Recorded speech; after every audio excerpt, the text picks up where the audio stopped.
समाजवादियों का नारा क्या था? जो खाली प्लॉट मिलता था वो समाजवादी पार्टी अपना प्लॉट बना लेते थे। आप गाड़ी में समाजवादी पार्टी का झंडा लगाइए और कुछ भी आप नृशंस हरकत करिए। तो बुलडोज़र को आप एक प्रतिनिधि इमेज के रूप में देखिए। बुलडोज़र जितनी भी व्यवस्थाएं बनी हुई थी, जितने भी क्रिमिनल्स, मुख्तार अंसारी की बात करिए, अतीक अहमद की बात करिए, आज कोई दोबारा उत्तर प्रदेश वापस नहीं आना चाहता है।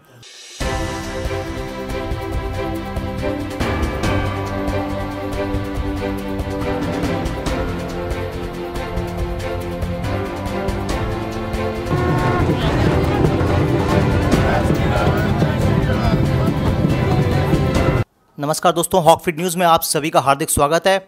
आज भारतीय जनता पार्टी के लिए बड़ा दिन है, इसलिए हम लोग इस समय भारतीय जनता पार्टी के नेशनल हेडक्वार्टर्स यानी राष्ट्रीय मुख्यालय में आए हुए हैं, नई दिल्ली, दीनदयाल उपाध्याय मार्ग। तो हमारे साथ हैं इस समय भारतीय जनता पार्टी के राष्ट्रीय स्पोक्स पर्सन गुरु प्रकाश जी। आइए उनसे बात करते हैं कि क्या एनालिसिस है।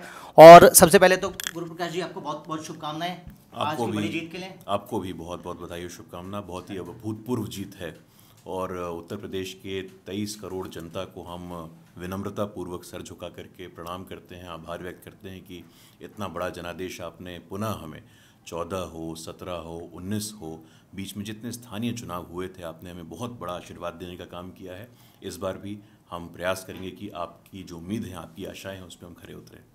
एक चीज़ आपसे पूछना चाहूँगा कि जिस तरीके से अब 4 राज्यों में भारतीय जनता पार्टी बहुमत के करीब बढ़ रही है, तो क्या रहा है, क्या स्ट्रैटेजी रही है? और जनमत की भी बात करें तो क्या बड़े पॉइंटर्स रहे हैं जिनकी वजह से भारतीय जनता पार्टी 5 में से 4 राज्यों में बढ़त बनाने में कामयाब रही है? और क्या कारण रहा है कि पंजाब में आम आदमी पार्टी की एकदम से एक सडन एक टेक्टोनिक जीत इसे कह सकते हैं, तो क्या कारण उसके पीछे आपका एनालिसिस में जानना चाहूँगा।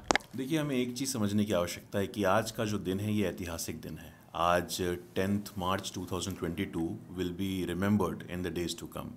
10 मार्च 2022 को भारतीय राजनीति की दशा और दिशा दोनों में एक बुनियादी परिवर्तन होने वाला है। जितनी भी उत्तर प्रदेश का दुर्भाग्य यही था कि जितनी भी पार्टियां वहाँ थीं, जितने भी स्थानीय राजनीतिक दल थे, वो एक परिवार की बात करते थे, एक समाज की बात करते थे, एक जाति की बात करते थे, एक समुदाय की बात करते थे। लेकिन पहली बार हमने देखा है पिछले 10 वर्षों में जो एक पॉलिटिकल नैरेटिव में शिफ्ट आया है कि प्रोग्रेस की बात कौन कर रहा है, परफॉर्मेंस की बात कौन कर रहा है। जब पूरे चुनाव में हमारे पार्टी का जो शीर्ष नेतृत्व है वो गन्ना की बात कर रहा था, तो अखिलेश जी जिन्ना की बात कर रहे थे। तो ये स्पष्ट रूप से लगता है कि आप जातीय गोलबंद करने में लगे हुए थे, तुष्टीकरण करने में लगे हुए थे। लेकिन मैं दावे के साथ ये कहता हूँ कि 10 तारीख जो आज का दिन है, आज के बाद भारतीय राजनीति की जो दशा होगी उसमें एक भारी परिवर्तन होगा। और इस परिवर्तन का जो नेतृत्व कर रहे हैं वो हमारे देश के यशस्वी प्रधानमंत्री आदरणीय मोदी जी कर रहे हैं। और उत्तर प्रदेश में एक अद्भुत अभूतपूर्व नेतृत्व का परिचय जिन्होंने दिया है, ऐसे हमारे योगी आदित्यनाथ जी। तो मिड टर्म रिपोर्ट कार्ड की बात करें तो 2024 से पहले अब 2022 में बीजेपी के लिए मिड टर्म रिपोर्ट कार्ड तो काफ़ी सक्सेसफुल रहा है। तो आगे अब क्या योजना रहेंगी कि किस तरीके से 2024 भी अगर जीतना है हर हाल में, तो अगले 2 साल में किस तरीके की बड़ी पार्टी की बड़ी योजनाएं रहेंगी, बड़ी स्ट्रेटजीज रहेंगी, वो हमारे साथ थोड़ा सा शेयर कीजिए।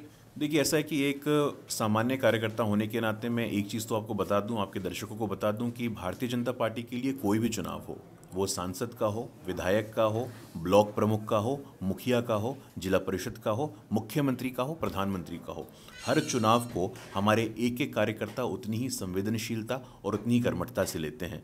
तो कोई ऐसा परिवर्तन हमारे चुनाव के मोडस ऑपरेंडी में नहीं आएगा। हर एक चुनाव को हम इतना ही सीरियसली लेते हैं और हमारे लिए हर चुनाव प्रायोरिटी का होता है। इसीलिए जो हमारा ऑर्गेनाइजेशन है, जो हमारे तौर तरीके हैं, उसमें हम लोग आगे भी प्रयास ये करेंगे कि हमारा जो कनेक्ट है वो लगातार बना रहे और ये संवाद जो है, ये संवाद लगातार चलता रहे। गुरुजी, पंजाब में कहाँ कमी रहेगी? पंजाब में कौन से फैक्टर रह गए जहाँ शायद मिस हो गया? किस कारण से पंजाब में बीजेपी की सरकार इस बार नहीं बन पाई? वो पॉइंटर्स हमारे साथ शेयर कीजिए। अब देखिए, ऐसा तो लोग बंगाल के बारे में भी कह रहे थे, लेकिन अब जैसी दृष्टि वैसी सृष्टि। अब हमारी दृष्टि में तो ये हार नहीं है। बंगाल में हम 3 से 77 पे पहुँचे। From 3 MLAs we reach 77 MLAs। From 3% vote share we reach 37% vote share. तो इस बार भी नतीजे आ जाने दीजिए, फाइनल जो आउटकम होगा, हमारा सीट शेयर, हमारा वोट शेयर दोनों ही इस बार पंजाब में बढ़ने वाला है। पंजाब हम लोगों के लिए, खास करके प्रधानमंत्री मोदी जी के हृदय के बहुत करीब है। पंजाब में एम्स की बात करिए, इंफ्रास्ट्रक्चर की बात करिए, कनेक्टिविटी की बात करिए, केंद्र सरकार ने लंबा काम किया है। करतारपुर साहब कॉरिडोर की बात करिए, डेरा बाबा नानक की बात करिए, फतेहगढ़ साहिब में वीर बाल दिवस को भी बनाया गया है। तो मुझे लगता है कि आने वाले समय में आप पंजाब में भी एक बड़ा परिवर्तन देखेंगे। लेकिन इन चुनाव के जो नतीजे पंजाब में आए, हमारे वोट शेयर और सीट शेयर में निश्चित रूप से एक अच्छा बढ़ोतरी हुआ है। तो अभी तो भारतीय जनता पार्टी के कार्यालय में बहुत धूमधाम का माहौल है। पार्टी कार्यालय के बाहर लोग ढोल नगाड़े बजा रहे हैं, मिठाइयाँ बांट रहे हैं, होली खेल रहे हैं बहुत से लोग यहाँ तक। तो इस समय पार्टी के कार्यकर्ताओं ने जो मेहनत दिखाई है वो कहीं ना कहीं रंग लेकर आई है। 4 राज्यों में बड़ी जीत के साथ भारतीय जनता पार्टी फिर से अपना जो पैर है भारतीय राजनीति में भारी रूप से आजमाने वाली है। तो इसके लिए भारतीय जनता पार्टी के सभी कार्यकर्ताओं को हॉकफील्ड टीम की तरफ से बहुत बहुत शुभकामनाएं। गुरुजी, जैसे एक सवाल है कि योगी जी ने कहा था कि 10 तारीख को तैयार रहिए, बुलडोजर जो हैं वो तैयार रहेंगे, दोबारा से ग्रीसिंग हो चुकी है, सर्विस हो चुकी है। तो और उधर रामपुर से भी आजम खां जीत रहे हैं, तो ये बुलडोजर का अब किस पर चलेगा? क्या बुलडोजर किसको ढहाएगा? नहीं, देखिए, ऐसा है कि बुलडोज़र तो एक रिप्रेजेंटेशन है, एक प्रतिनिधित्व है। बुलडोज़र क्या दिखाता है? बुलडोज़र ये दिखाता है कि जो माफिया राज और गुंडा राज स्थापित था समाजवादी पार्टी के समय, समाजवादियों का नारा क्या था? जो खाली प्लॉट मिलता था वो समाजवादी पार्टी अपना प्लॉट बना लेते थे। आप गाड़ी में समाजवादी पार्टी का झंडा लगाइए और कुछ भी आप नृशंस हरकत करिए। तो बुलडोज़र को आप एक प्रतिनिधि इमेज के रूप में देखिए। बुलडोज़र जितनी भी व्यवस्थाएं बनी हुई थी, जितने भी क्रिमिनल्स, मुख्तार अंसारी की बात करिए, अतीक अहमद की बात करिए, आज कोई दोबारा उत्तर प्रदेश वापस नहीं आना चाहता है। तो जो कानून व्यवस्था का शासन स्थापित हुआ है, लॉ एंड ऑर्डर, और बड़ी संख्या में उत्तर प्रदेश के 7 फेजेस में हमने देखा कि हमारी माताएं और बहनें बाहर निकल के आई और उन्होंने वोट दिया है, उन्होंने पुरुषों से अधिक मतदान किया है। तो ये एक पॉजिटिव संकेत है, ये एक सकारात्मक संकेत है कि हमारी माताएं बहनें बाहर आ रही हैं और एक प्रोग्रेसिव पॉलिटिक्स पे वोट कर रही हैं। एक भ्रम कहा जाता था नोएडा के बारे में, माना जाता कि जो भी नोएडा आएगा, वो जो भी नोएडा आता है वो कभी नहीं जीतता। योगी जी ने इसको भी तोड़ा, इस पर आप क्या कहेंगे?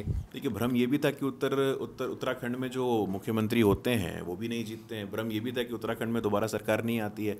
तो ये सब भ्रम, मुझे नहीं लगता कि इस पर टिप्पणी करना चाहिए, ये अंधविश्वास का मामला है। लेकिन अगर आप काम करेंगे, आपके अंदर पराक्रम होगा, आपके अंदर पुरुषार्थ होगा, तो ईश्वर आपके साथ रहेगा। तो ये अंधविश्वास था कहीं ना कहीं देखा जाए तो सीधे तौर पर, और इसी अंधविश्वास के चलते जो पार्टियां थी, जो राजनेता थे, जो चाहे वो सपा के हों, चाहे हम उत्तराखंड की आपने बात कही, तो कहीं ना कहीं ये अंधविश्वास जो तोड़ा है, ये सिर्फ बीजेपी ने तोड़ा है या ये बीजेपी के साथ साथ जनता का भी विश्वास था? देखिए, चुनाव है तो जनता नहीं किया है। बीजेपी क्या है? एमएलए क्या होता है? जनप्रतिनिधि होता है। लोकतंत्र में अगर लोक नहीं होगा तो तंत्र का क्या अर्थ है? जनतंत्र में जन नहीं होगा तो तंत्र का क्या अर्थ है? इसलिए लोक और जन से ही लोकतंत्र बनता है। जो किया है जनता ने किया है, और जनता के लिए हम, इस आशीर्वाद के लिए हम जितना आभार व्यक्त करें उतना कम होगा।